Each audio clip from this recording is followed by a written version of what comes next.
All right, joining me now, our guy, editor-in-chief of Ring Magazine, and one of the best 154-pounders in the world, Vergil Ortiz.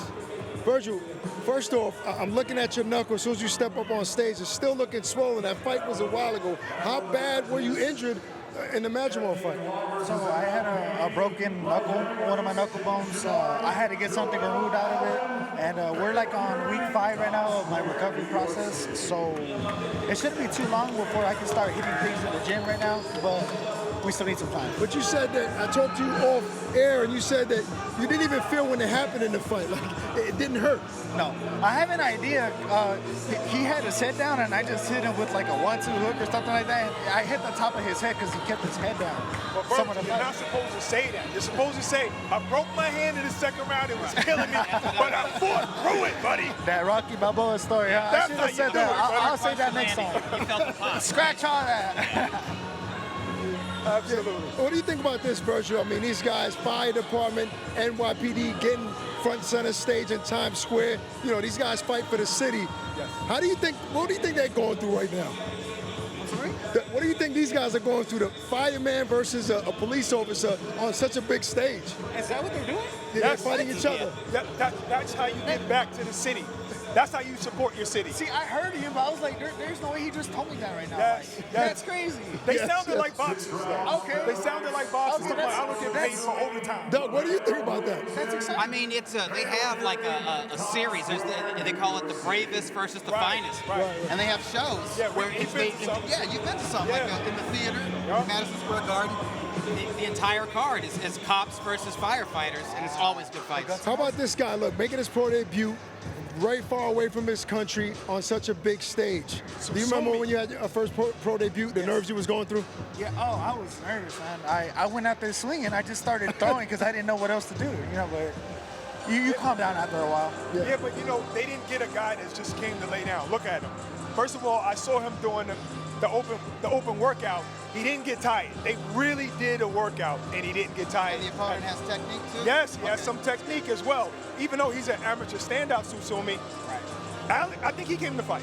Yeah, no, this is a test. I mean, listen, if His Excellency is going to have a brand ambassador for the magazine, he wants to test him right away and see if he's actually worthy of that position. Speaking of His Excellency, I can't go over this event, Doug. I mean, I know you're involved to some degree, but like even when you first heard that we're going to shut a part of Times Square down, and then it's not only a showcase fight, just like some regular fighters. These are top-level fighters, Ryan Garcia, Devin Haney, Teofimo. Do you think you can pull it off? It's a lot of work. It's a lot of money. Okay, just to close off that section of Times Square, just to take over those jumbotrons and those giant ad screens, just for 2 hours of that.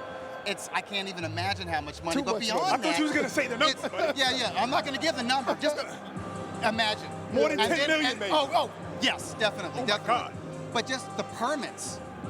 There's like probably 30, 35 different city bureaus and departments that you got to get the permits for to do that. So there was a lot of work, a lot of red tape to go through, but it was worth it to do it because it's unprecedented.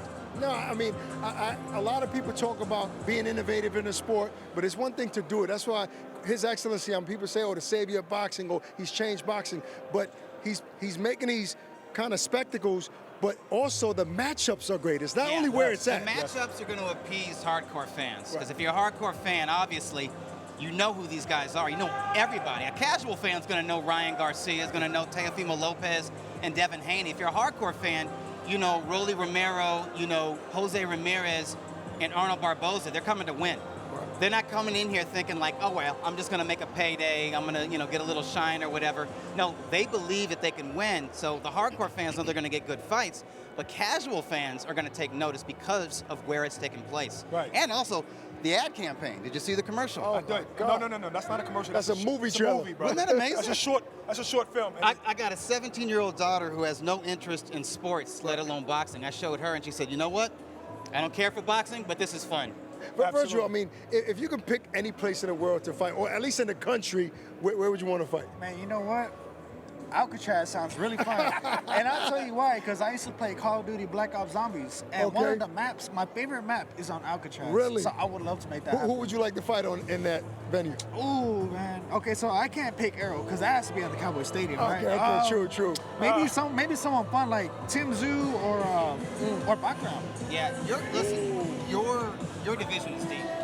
I think your division, 154, the deepest, hardest division in all of boxing. Yeah. You can't go wrong. You can pick anybody from the top 10. It's a fight. Yeah. I mean, what about Fundora, right? People talk about he's tough, he gets hit, but the size and how long he is he the last guy on the list? Because people say, I'll save him for last. Just too long. You can get a wheel of people and I'll just spin it, and wherever it lands on, we can do it. That's why everybody loves you. That is exactly why everybody loves you.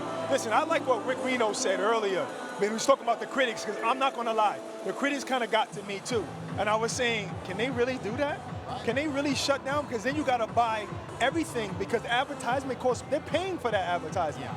But if anybody can do it, it's the ring. And obviously, His Excellency, but that's crazy. Another thing, culture of boxing is going to have to change. You know why? Because if he came into the game and he's making the best fight the best, then good fighters, like really good fighters, are going to have, that losses now. So you're always gone. You have to still be respected by the fans, like they do in the UFC. Yeah, so the boxing culture is going to have to change. We're going to be like, oh, this guy got 4 losses, but he's still one of the best in the world. Have to change? It's already changing, Barack, and it's not only, it's about also excuses, right? People that talk about money or that size of the street, that's faded away, doesn't exist anymore. Look at this card. Right, Look at the promotional entities involved. So many different promoters. I mean, what fight stands out to you the most about Friday night? I might have to say the main event. The main event. Do you think that that's the most dangerous fight for the A side? Yeah. What is it about? Roelly hits hard. He hits hard. I mean, like that's just the deciding factor right there, because in boxing anything can happen. You know, if you get hit by one shot, anything can happen. Now I like both fighters. Right. You know, Roelly, they both been stopped. Right. You know, Ryan with the body shot, Roelly with a headshot. We've seen Ryan get dropped by Luke Campbell, who I don't think hits as hard as Roelly. No, so that's just something that we have to look out for. We have to look at all these possible situations happening. And so that's why I think that the main event is the most exciting fight to happen, because anything can happen. What about your Golden Boy stablemate? I mean, he's ready, and he's been calling for this Teofimo fight for a long time in honor of Barbosa. Yeah. Give me his shot, and what's his keys to victory? His keys to victory is what he has, IQ, ring IQ, because he's a really smart fighter. He cannot get hit. If he doesn't want to get hit, he's not going to get hit. But so is Teofimo when you think about IQ. And that's right. So that's where it comes, because I think that Teofimo is as good as hitting people as Arnold is not to get hit. So it's going to have to be a battle of wits at that point. Now, Jose Ramirez is coming off a loss because Arnold beat him, but it's a new weight class, so that's the unknown right there. You think they're overlooking him? They're definitely overlooking Jose. You know, Jose is a live dog in there. You know, Devin Haney is a great fighter. I love watching him fight. I'm excited to see him fight for the first time in person. Wow. Yeah, that being said, Jose is also a great fighter. I might be a little biased because he is my favorite fighter. Really? Yes, he is. Ever since the 2012 Olympics, I've kept up with him. Wow. So And he's a stablemate as well. he is. But I'm trying to sound not so biased. He's a relentless fighter. He is a tremendous hard worker. He's a family man. Underrated technique. Underrated technique too. He's not a sloppy pressure fighter. And he can hit. Yeah. I'm trying to sound not so biased. He's my favorite fighter.